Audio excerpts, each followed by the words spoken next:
नमस्कार, स्वागत है आपका पब्लिक इंडिया पर। मैं हूं नीलू व्यास। अब चंद घंटे बचे हैं और उल्टी गिनती हरियाणा के चुनाव की शुरू हो गई है। कल वोटिंग है और शाम होते होते एग्जिट पोल की तस्वीर आपके सामने आ जाएगी। और इस समय काफी इंटरेस्ट है लोगों को ये जानने का कि आखिर जम्मू कश्मीर में क्या होगा, हरियाणा में क्या होगा। तो मैंने सोचा कि एक दिन पहले, और वो भी एग्जिट पोल के एक दिन पहले, क्यों ना बात की जाए कि इस समय हरियाणा और जम्मू कश्मीर की कंप्लीट तस्वीर क्या दिख रही है। तो मैंने सोचा इस पर बातचीत की जाए और इसी को लेकर हमारे साथ कुछ खास मेहमान अभी हाजिर हो रहे हैं और उनसे हम बातचीत करेंगे। जगदीप संधू जो हमारे साथ हरियाणा के इंडिपेंडेंट एनालिस्ट है, जुड़ रहे हैं। आपने समय समय पर इनको देखा है हरियाणा की खबरों के साथ हमारे साथ। आपका स्वागत है जगदीप जी। रोहिन कुमार जो कि ऑथर है और लेखक हैं और खुद जर्नलिस्ट भी हैं, रोहिन जम्मू कश्मीर से हमारे साथ जुड़ रहे हैं। रोहिन, आपका स्वागत है। और प्रबल प्रताप शाही जो कि कांग्रेस के नेता हैं, प्रवक्ता हैं, हमारे साथ हैं। थैंक यू सो मच शाही साहब फॉर ज्वाइनिंग। और आज की चर्चा में सबसे पहले हरियाणा से शुरू करती हूँ क्योंकि हरियाणा में बहुत इंटरेस्ट है। वैसे इंटरेस्ट कश्मीर में भी है, लेकिन जगदीप जी आज आप ही को कहते हैं कि आज शुरू करिए कि इस समय हरियाणा की तस्वीर क्या लग रही है। लोगों में गुस्सा भी बहुत है। जैसे कल अशोक तंवर ने ज्वाइन कर लिया, मेरी कुछ लोगों से सुबह बात हो रही थी तो उन्होंने कहा कि ये तो बहुत बेशर्मी वाली बात हो गई कि कांग्रेस को छोड़ के चले गए थे और उधर बीजेपी को क्रॉस ओवर करके कल वो वापस कांग्रेस में आ गए क्योंकि उन्होंने देखा कि यहाँ पर कांग्रेस की हवा है। तो क्या कहेंगे इन सारी चीजों पर और हरियाणा की कंप्लीट तस्वीर क्या लग रही है? कुछ नेता कह रहे हैं कि कांग्रेस की सुनामी है, कोई हमसे कह रहा है कि टोर्नेडो आने वाला है। आपके नजरिए से हरियाणा की कंप्लीट तस्वीर क्या है? जी जगदीप जी। नीलू जी, हरियाणा की तस्वीर के बारे में पहले भी बता चुका हूं आपके प्रोग्राम में कि 2005 रिपीट हो सकता है। हरियाणा में जो 2005 में स्थिति हुई थी, ठीक वैसी स्थिति हो सकती है, क्योंकि जमीन पे जो लोगों की निराशा है, जो उनका गुस्सा है, जो उनका आक्रोश है, वो उसी मैग्नीट्यूड का है, उसी स्तर का है। ये देखने में आ रहा है और ये सभी कॉन्स्टिट्यूएंसीज में है। ऐसा कहा जा रहा था कि दक्षिण हरियाणा जो अहीरवाल का क्षेत्र है और जो एक बेल्ट है जो फरीदाबाद से लेके पलवल तक जाती है, 9 सीटें उसमें है, 3 मेवात की। मेवात में तो सभी को मालूम है कि वहां एक तरफा रहेगा, क्योंकि नूह के दंगे जो हुए थे उसके बाद से माहौल बदल गया है। और जो 9 सीटें वो पलवल वाली हैं, फरीदाबाद तक, और जो 11 सीटें ये माना जाता है कि अहीरवाल क्षेत्र की हैं। तो 20 सीटें और 23 सीटों पे ये लग रहा था कि वहां भारतीय जनता पार्टी को बढ़त मिलने के आसार है, क्योंकि वो भारतीय जनता पार्टी का एक मजबूत गढ़ माना जाता था। दूसरा मजबूत लेकिन गढ़ जो है जो जीटी रोड बेल्ट माना जाता है। जगदीप जी, सॉरी आपको इंटरप्ट कर रही हूँ। क्या जितने जो मजबूत गढ़ थे बीजेपी के जो माने जाते थे, क्या उन मजबूत गढ़ों में भी बीजेपी ने अपनी पकड़ खो दी है? और क्या कोई उम्मीद नहीं है कि उन गढ़ों में भी बीजेपी वापस लौट कर आएगी? ऐसा माना जाता था कि वो क्षेत्र हैं जहां से भारतीय जनता पार्टी अभी भी अपने गढ़ों से, अपने गढ़ में मजबूती से उभर सकती है। लेकिन कल दक्षिण हरियाणा में राहुल गांधी का जो दौरा हुआ, उसके बाद जो एक सभा रही महेंद्रगढ़ में, उस सभा में जिस प्रकार से लोगों ने समर्थन किया, लोगों का जो वहां उत्साह देखने को मिला, उससे ये स्पष्ट हो गया कि अहीरवाल क्षेत्र में भी बड़ी सेंध कांग्रेस लगाने में कामयाब हो गई है और वहां एक बड़ी निराशा भारतीय जनता पार्टी को हाथ लगने वाली है।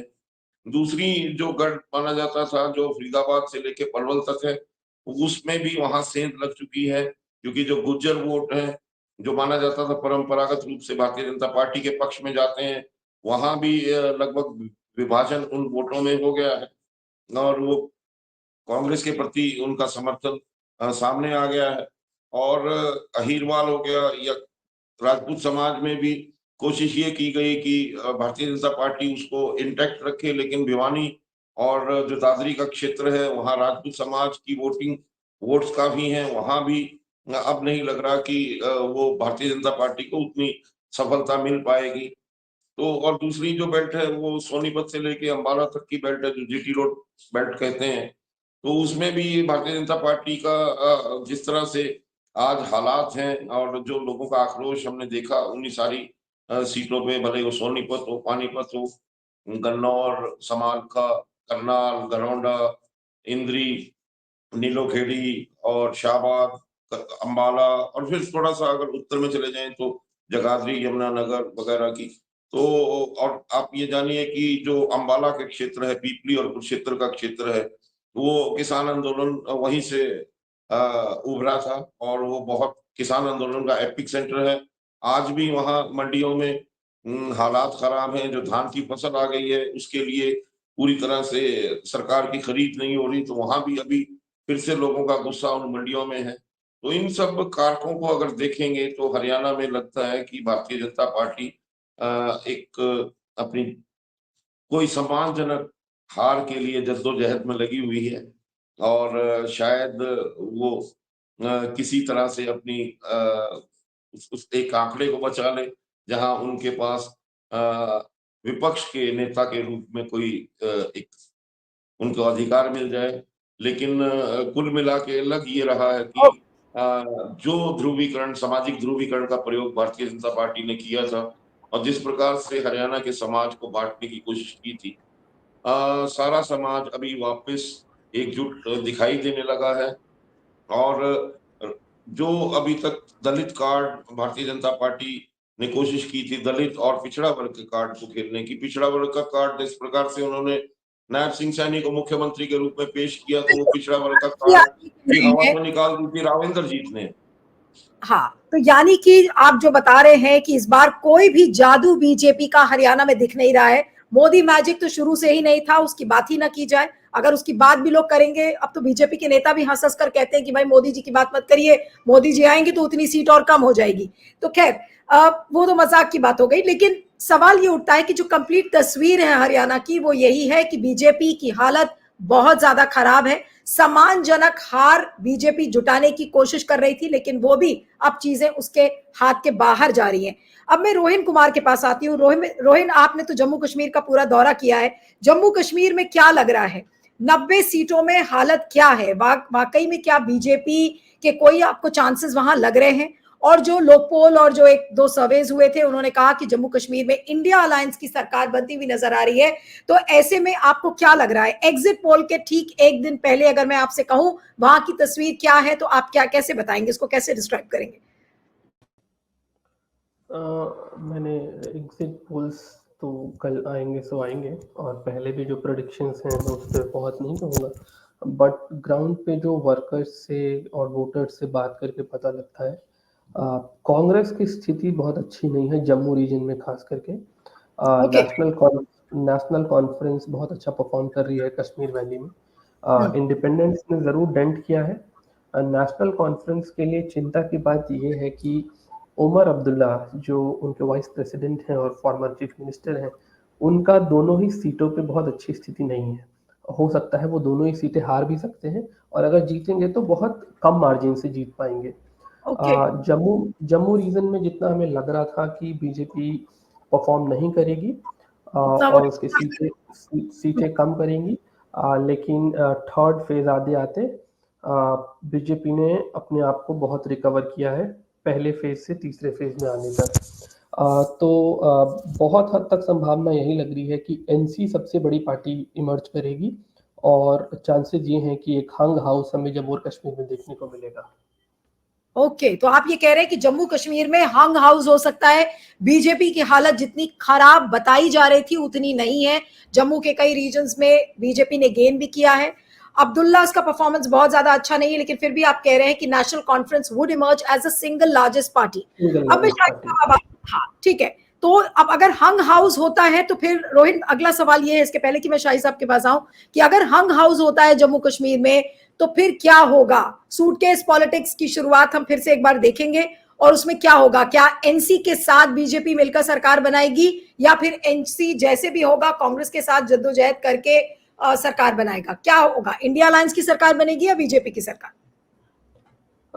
मैम, ऐसा लग नहीं रहा है कि कांग्रेस और एनसी अपने आप में सरकार बनाने के पोजीशन में होंगे, क्योंकि कांग्रेस को जिस तरीके से परफॉर्म करना चाहिए था वो वैसा परफॉर्म करती हुई नहीं दिख रही है।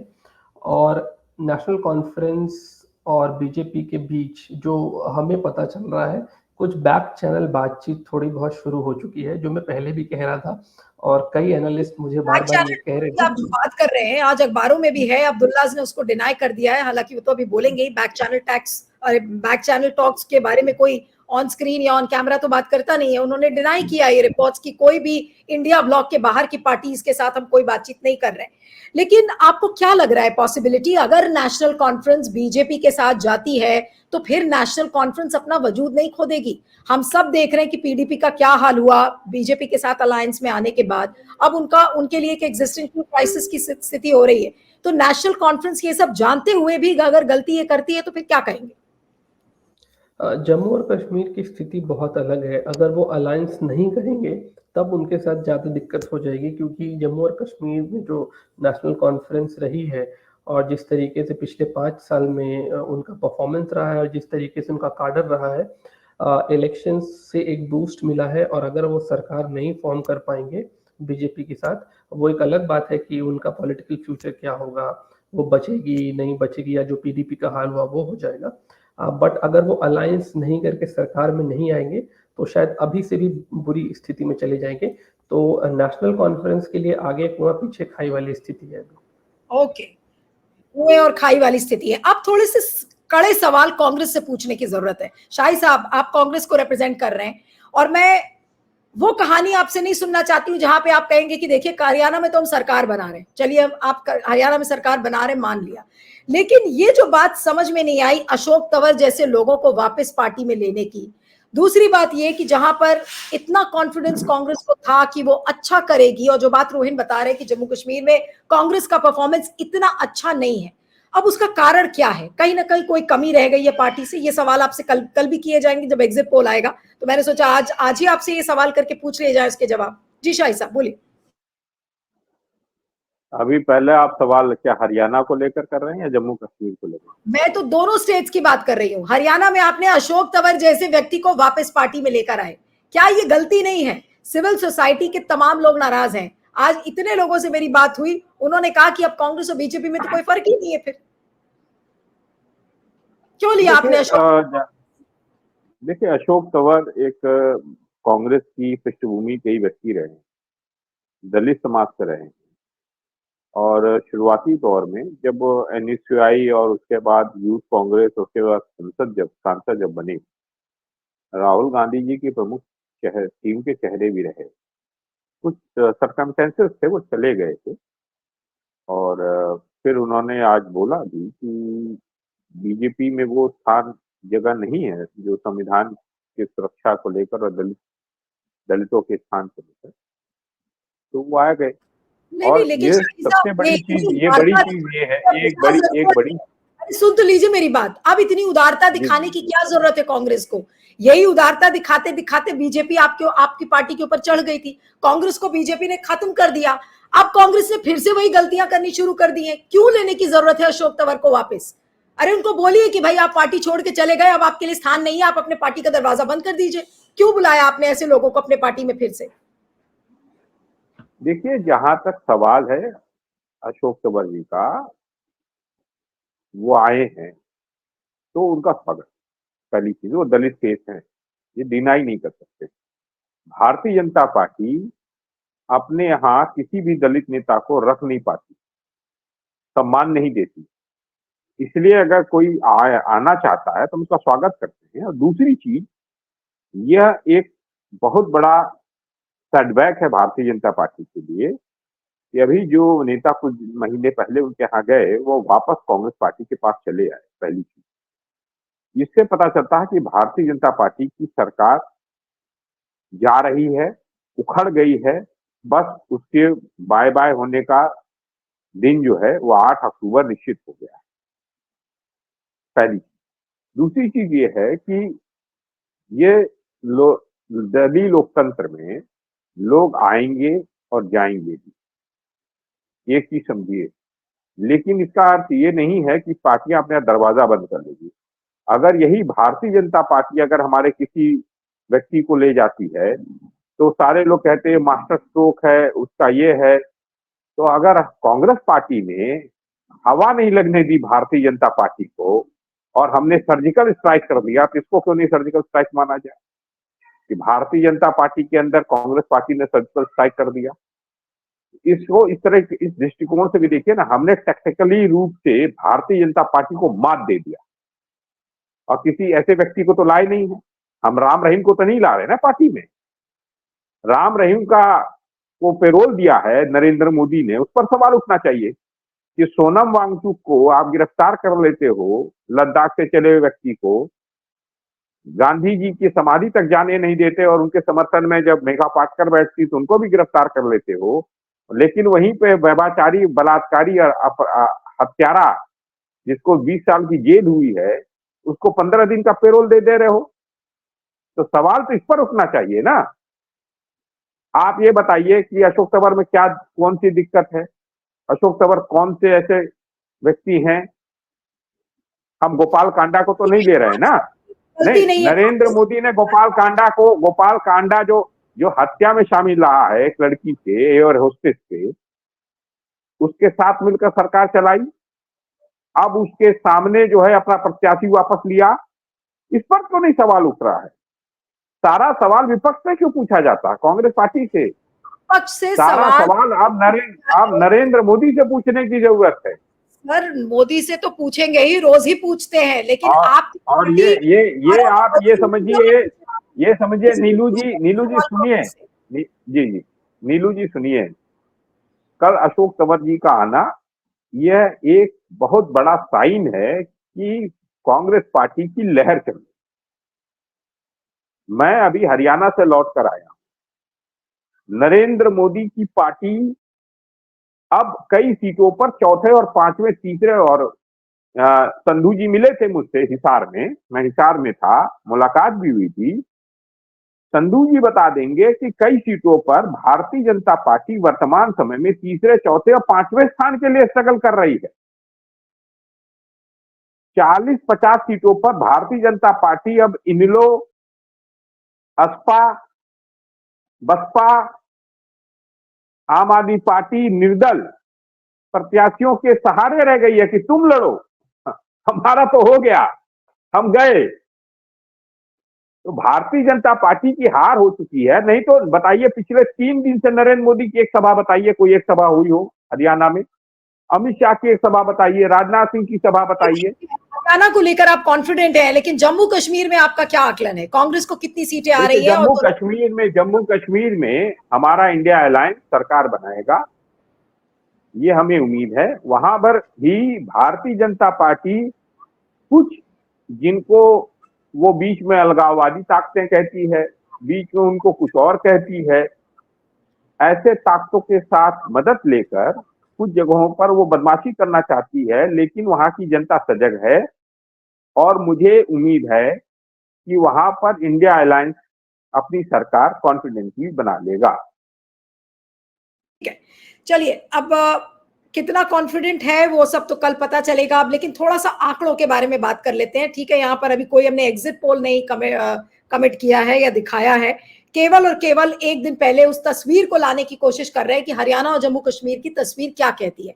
अब जगदीप, आपसे एक आकलन पूछ लेते हैं। मैं ये तो नहीं कहूंगी कि 100% आप बिल्कुल सही बताएंगे या बिल्कुल डॉट बताएंगे कि कांग्रेस को कितनी सीटें आ रही हैं हरियाणा में, लेकिन आपका क्या आकलन है कि बीजेपी, मिनिमम जो फिगर मैं पूछ रही हूँ, कांग्रेस और बीजेपी का आपके हिसाब से कितना होगा? ये मिनिमम फिगर, मैं मिनिमम पूछ रही हूँ जी। सवाल मिनिमम या मैक्सिमम का नहीं है, और सवाल भविष्यवाणी का भी नहीं है, क्योंकि हम लोग तो जिस जाति से हैं वहां कभी भविष्य के बारे में चिंता नहीं की जाती, और ना ही ज्यादा भविष्य के बारे में कुछ कहा जाता है। लेकिन हाँ, जहां तक राजनीतिक परिस्थितियों का सवाल है, प्रदेश की परिस्थितियों का और भाग्य का सवाल है, तो ये कहा जा सकता है कि बहुत ज्यादा आक्रोश धरातल पे लोगों के बीच में है। और देखिए, सरकार किस लिए चुनी जाती है? सरकार चुनी जाती है अपनी समस्याओं के समाधानों के लिए, और 10 साल के शासन में जब वो समस्याएं ज्यों की त्यों खड़ी हैं और उन समस्याओं के समाधान की बजाय अगर वहां लाठी मिले, तो निश्चित है कि एक प्रदेश में लोगों की नाराजगी बढ़ेगी और सामाजिक वर्गों में नाराजगी बढ़ेगी। उसके अलावा जो उनकी गवर्नेंस का मॉडल रहा, उसमें जो नई नीतियां उन्होंने शामिल की, वो प्रदेश के लोगों के लिए उस प्रकार से जन विरोधी नीतियों के रूप में सामने आई और लोगों की तकलीफ में इजाफा हुआ। तो ये जो कारक हैं, इन कारकों की वजह से लोगों की धारणाएं बदलती हैं, और जो भारतीय जनता पार्टी पे विश्वास 2014 में किया गया और जो समाज का एक ताना बाना हरियाणा में था, उसमें जिस प्रकार से वो सामाजिक ध्रुवीकरण हुआ था, वो एक बड़ा कारण था कि भारतीय जनता पार्टी हरियाणा में सत्ता की प्राप्ति कर पाई। लेकिन अब 10 सालों में वो जो सामाजिक ध्रुवीकरण है, और आप देखिए कि हरियाणा का 70% आबादी ग्रामीण समाज में रहती है, जहां सामाजिक ध्रुवीकरण एक बार हुआ, लेकिन अब वो सामाजिक ध्रुवीकरण बिल्कुल खत्म हो गया। हरियाणा अपने पुराने भाईचारे के सिद्धांत पे लौट के आया है। तो जब इस प्रकार से परिस्थितियां बनती हैं, तो निश्चित है कि फिर ऐसी ताकतों के लिए कोई स्थान नहीं रह जाता लेकिन प्रदेश जो में जो सम्मानजनक ध्रुवीकरण आंकड़ा करेगा। है, नहीं, जैसे जो एक सम्मानजनक आंकड़ा है कि भाई 60 के ऊपर सीट्स आएंगी ही आएंगी कांग्रेस की, या बीजेपी 10 के नीचे जाएगी ही जाएगी। मैं चाहती हूं कि कुछ एक गोल फिगर्स में आप एक हिंट छोड़ें, ये कहते हुए कि फाइनल फिगर्स तो कल मैं आएंगे भाई, हम कल सीख लेंगे। अगर क्या कहते हैं? जी नहीं, नीरू जी, फाइनल फिगर भी दे सकता हूँ, उसमें एक दो का ही हेरफेर होगा। और पीछे भी आइए ना मैंने सर, लोकसभा की 5 सीटें बोली थी, 5 ही आई, और मैंने ये कहा था कि 7 भी आ सकती हैं। लेकिन एनीवे मैं बता देता हूँ, हरियाणा में जो निर्दलीय और अन्य जो पार्टियां मिला के वो 10 के भीतर रह जाएंगी, 10 तक, 10-11। और ओके। भारतीय जनता पार्टी अगर 9 से लेके 13-14 तक आ सकती है, और बाकी सीटें कांग्रेस के खाते में जाने की उम्मीद है। यानी कि 9 से 13 सीट आप कह रहे हैं कि बीजेपी को मिलेगी। आपने कहा 10 सीटों में निर्दलीय सिमट जाएंगे, 20 सीटें मैंने हटा दी, मोटी मोटी 20 या 22 निर्दलीय सीटें। और अन्य पार्टियां, निर्दलीय हाँ, और अन्य। तो यानी कि फिर ये आंकड़ा 65 के ऊपर है कांग्रेस का, यानी कि 65 के आसपास तो मिलना ही मिलना है कांग्रेस को। क्या ये मानकर हम चले फिर? कहा जा सकता है, देखिए, कहा जा सकता है कि 2005 रिपीट होने की पूरी संभावना है, और ओके। परिस्थितियां वैसी ही हैं जो 2005 में थी। और जिस लोगों का जो गुस्सा है, आक्रोश, ये जो गढ़ माना जाता था दक्षिण हरियाणा, अहीरवाल, अब वो उस गढ़ में जिस तरह से सेंध लगी है, उसके बाद से संभावनाएं और भी कम हो गई हैं भारतीय जनता पार्टी के लिए। और उसके बाद जो पलवल से और फरीदाबाद का गढ़ है, जो गुर्जर बेल्ट मानी जाती है एक तरह से, वहां भी संभावनाएं कम हो गई। तो कुल मिला के जो संभावनाओं का खेल है, और हम संभावनाओं पे बात कर रहे हैं, हम कोई ऐसे तथ्य नहीं दे सकते या दावे नहीं कर सकते कि इतना होगा। लेकिन हाँ, जो राजनीतिक परिस्थितियां हैं, उससे एक आकलन लगा रहे हैं, एक समीक्षा हो रही है, और उस समीक्षा के आधार पे हम ये कह सकते हैं कि संभावना 2005 के रिपीट होने की है। आपने कहा कि 2005 की जो सिचुएशन है वो रिपीट हो सकती है। रोहित, मैं अब आपके पास आ रही हूँ कि जम्मू कश्मीर की जो एक तस्वीर है, अगर मैं फिगर्स के उसमें पूछूं, तो मिनिमम फिगर्स क्या होंगे बीजेपी के और इंडिया अलायंस की जो सरकार बनेगी उसके लिए? या अगर आप जो हंग हाउस कह रहे हैं, तब तो फिर बहुत ही डिफिकल्ट है कुछ प्रिडिक्ट करना। तो क्या आपको लग रहा है कि वाकई में आपके लिए स्थिति बड़ी मुश्किल है? क्या आप प्रिडिक्ट करेंगे जम्मू कश्मीर के लिए? मैं इसके लिए 10 का दम खेल लेता हूँ, to be on the safer side. Sure. NC को 20 से 30 सीट्स मिलेंगी, ओके। मतलब 20 के प्लस ही एनसी को सीट्स मिलेंगी, और पीडीपी मेरे ख्याल में 0 से 5 के आसपास रहेगी। अब सबसे इंटरेस्टिंग होगा इंजीनियर राशिद को देखना कि वो उनकी पार्टी और जमात के साथ जिस तरीके का अलायंस स्ट्रेटेजिक हुआ था, वो कितना डेंट कर रहा है, या उनमें सीट्स में भी कुछ उनका फर्क दिख रहा है। और बीजेपी भी मेरे ख्याल राशिद, में, खाली व्यूअर्स की जानकारी के लिए, कि इंजीनियर राशिद ने कितनी सीटों पर लड़ी थी? जो उनकी पार्टी है अवामी इत्तेहाद पार्टी, कितनी सीटों पर उन्होंने लड़ाई लड़ी थी? इंजीनियर राशिद की पार्टी मेरे ख्याल में 14 से 20 सीटों के आसपास की पे लड़ रही थी, और ओके। ओवरऑल उन्होंने जमात इस्लामी के साथ अलायंस करके 34 सीटों पे अपना समर्थन दिया है कश्मीर ठीक है। रीजन में और नॉर्थ कश्मीर रीजन में। और बीजेपी के नंबर्स की अगर बात करें तो बीजेपी मेरे ख्याल में 20 के प्लस ही रहेगी। तो मैं दोनों ही पार्टीज के लिए, एनसी और इसके लिए प्रेडिक्ट कर रहा हूँ 15 आप से ये प्लस, 20 के प्लस। जम्मू कश्मीर में बीजेपी को 20 के ऊपर सीट मिलेगी, तो यानी कि फिर बीजेपी का परफॉर्मेंस खराब नहीं है? आप ये नहीं खराब कह नहीं कह सकते सकते, नहीं बिल्कुल नहीं, बहुत खराब है और बिल्कुल परफॉर्मेंस बीजेपी का। मतलब वो 20 से नीचे जाने की उम्मीद उनकी कम है। ओके। एनसी की सीटें हो सकता है 30 के थोड़े बहुत प्लस भी जा सकती हैं, क्योंकि कुछ वो गेन जम्मू में भी करेंगे।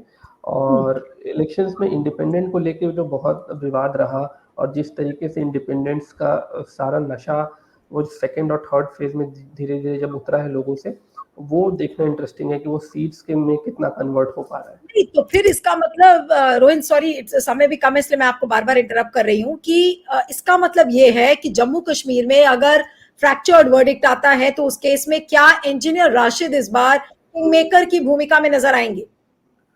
बिल्कुल ऐसा हो सकता है और वो चाहते भी हैं कि उनका यही एक रोल बने, और वो और इंटरेस्टिंग हो जाएगा अगर उमर अब्दुल्ला अपने सीट्स हार जाते हैं या बहुत कम मार्जिन से जीतते हैं, और इंजीनियर राशिद अगर 4-5 सीटें भी लेके आते हैं और पीडीपी अगर गेन नहीं करती है, तो बहुत परमुटेशन और कॉम्बिनेशन है, बट बहुत इंटरेस्टिंग रिजल्ट्स होने वाले हैं।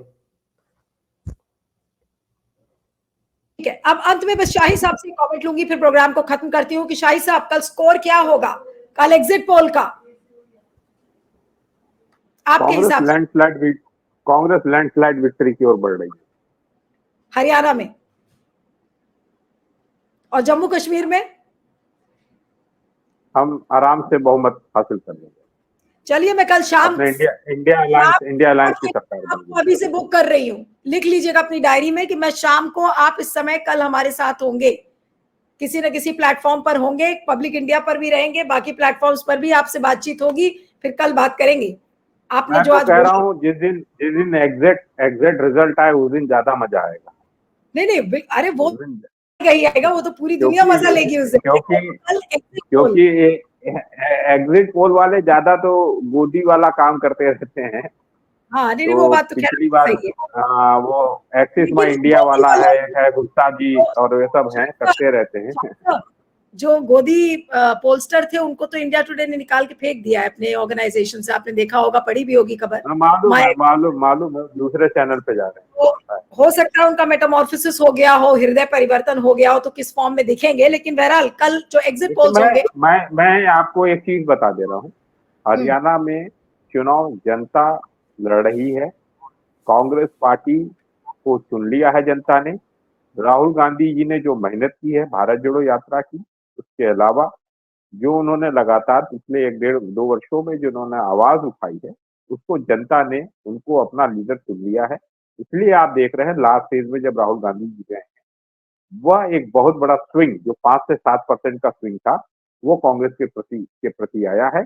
इसलिए कांग्रेस हरियाणा में लैंडस्लाइड विक्ट्री की ओर बढ़ रही है, बहुत बड़ी तौर पे। इसलिए नरेंद्र मोदी भाग गए छोड़कर चुनाव, अमित शाह चुनाव छोड़कर भाग गए, नड्डा चुनाव छोड़कर भाग गए, सारे छोड़कर भाग गए हैं। और फिर से मैं कह रहा हूँ कई ऐसी सीटें होंगी जहां पर आपको भारतीय जनता पार्टी चौथे, पांचवें, तीसरे स्थान पर दिखेगी। चलिए, 8 तारीख को जब बैठेंगे तो फिर लड्डू और मिठाई लेकर आइएगा उस दिन शो पर। खा तो नहीं सकेंगे स्क्रीन पर, लेकिन कम से कम मिठाई का डिब्बा जरूर दिखा दीजिएगा। चलिए, आप सभी का बहुत बहुत शुक्रिया। Jagdeep ji, Rohin, thank you so much. Prabal ji, आपका भी बहुत बहुत शुक्रिया, थैंक यू।